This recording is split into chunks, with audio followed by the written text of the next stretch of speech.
From time to time, I'm gonna give you guys feedback on my 50-mile marathon.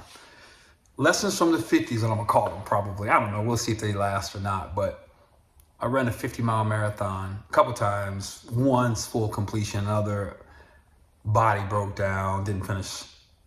It's all good though, because all the training is what transformed who I've become, who I got to be. One of the lessons that I want to tell you about is until you do something beyond your normal everyday routine, you have no idea what you're capable of. And so most of us live boring, static routines. We run around doing tasks. We call that important. We're basically just trying to impress the world by doing this ABC and a bunch of crap. I'm sorry, but that's just what it is. We get really good at doing routines and we call that living. And the majority of us don't even enjoy the crap that we do on a routine basis because it keeps us tied up just basically paying our bills. Maybe we'll get a vacation, maybe it'll be a good vacation, but then we go right back to the same crap over and over and over again. Do you enjoy that? I mean, do you? I mean, for some of you, you might enjoy that because you've never experienced another part of you. And so doing that feels like you're winning. Now, I'm not saying you're not winning. I'm saying, is that the game you really want to play? Most of us are playing a game that's been put in front of us because we've never tried something different to discover we're capable of so much more. And I just want so much more for you. Actually, I'm lying. I just want you to have the best version of you. And the best version of you can't be captured by just doing routine things. I think you're far more magnificent than that. So anyway, back to the lessons from the 50. Quick story, quick version. I had ran multiple marathons, which is 26.2 miles at one time. 5, 6, whatever. I had a couple that I didn't finish. Someone had been nudging me. This is good. A buddy had been nudging me about changing my diet. And I was like, dude, you don't understand. I stopped eating McDonald's. I don't eat hot dogs anymore. I have baked chicken. I don't have fried chicken. I have rice, for crying out loud, without sugar. Now, for me, that was a big deal, but I'm not going to talk about that right now. Without sugar. And he said, yeah, bro, but and? He would often say, yeah, you're doing really good. You're eating the cream of the crap. Listen to that again. You're eating the cream of the crap. Meaning that there's this world down here and there's a world up here. And he was telling me I'm doing good for the world at this level. I'm at the top of the world at this level in my diet.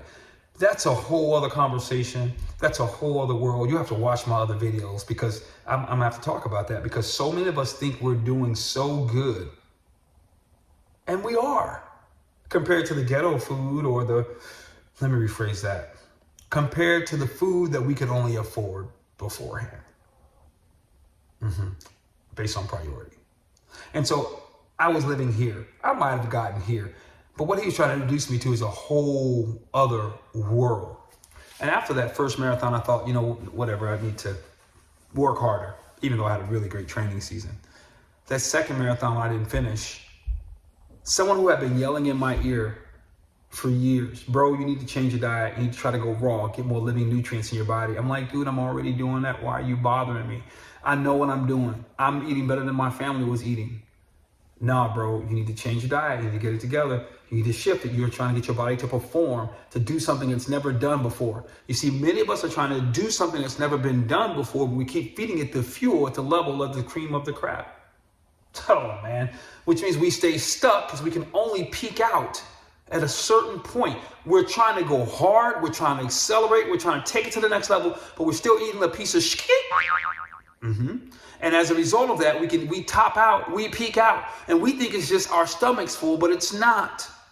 It's hormonal balance, it's energy balance, it's release, it's productivity. The whole body shifts. The environment shifts around you if you just shift your diet.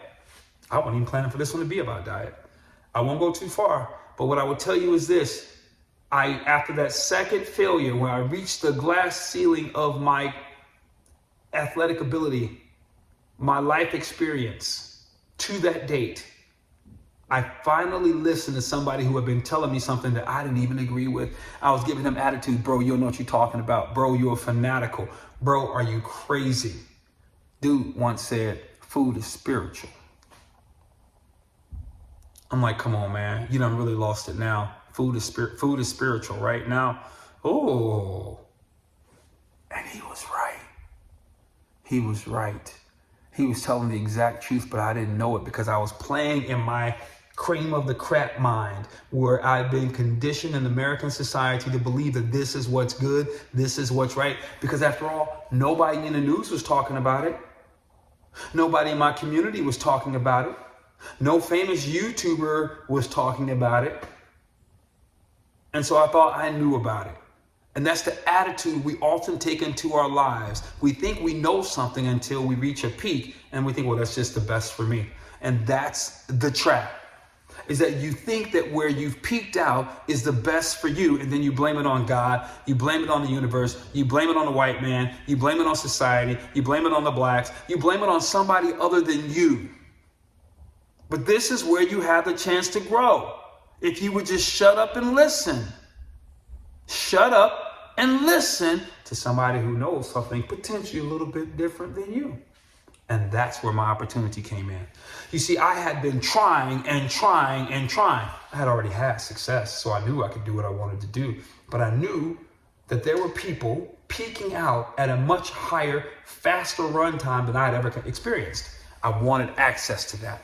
Instead of believing I was here and that's all that I could do. I wanted access to it, but I didn't know how to get it.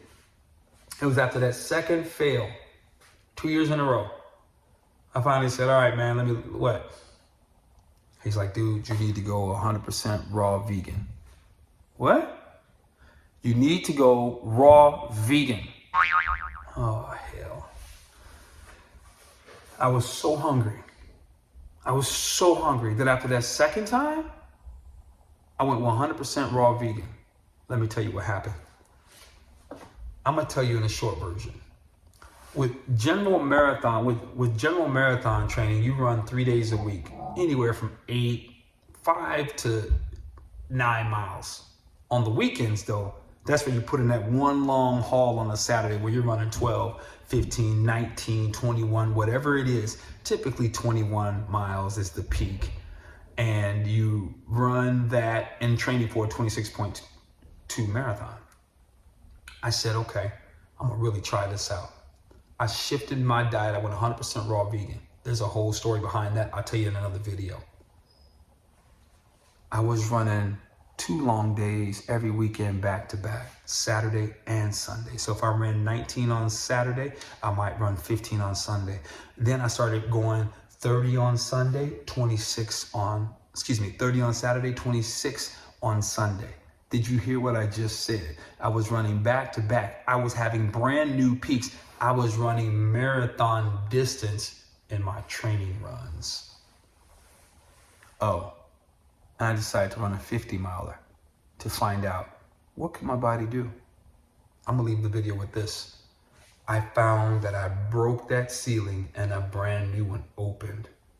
That didn't only open my mind or my body, but it also opened my mind. What ceiling do you keep peeking out? Who's been in your ear this whole time?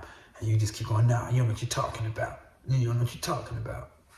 Listen, join the free VIP group, because there's a whole lot of people in there can raise your ceiling. They can raise your ceiling and help you find a new access to the life you deserve and you've been desiring, but you will never get it until you do. In the meantime, subscribe, like this, share this with somebody you love. They need to peak too. Peace.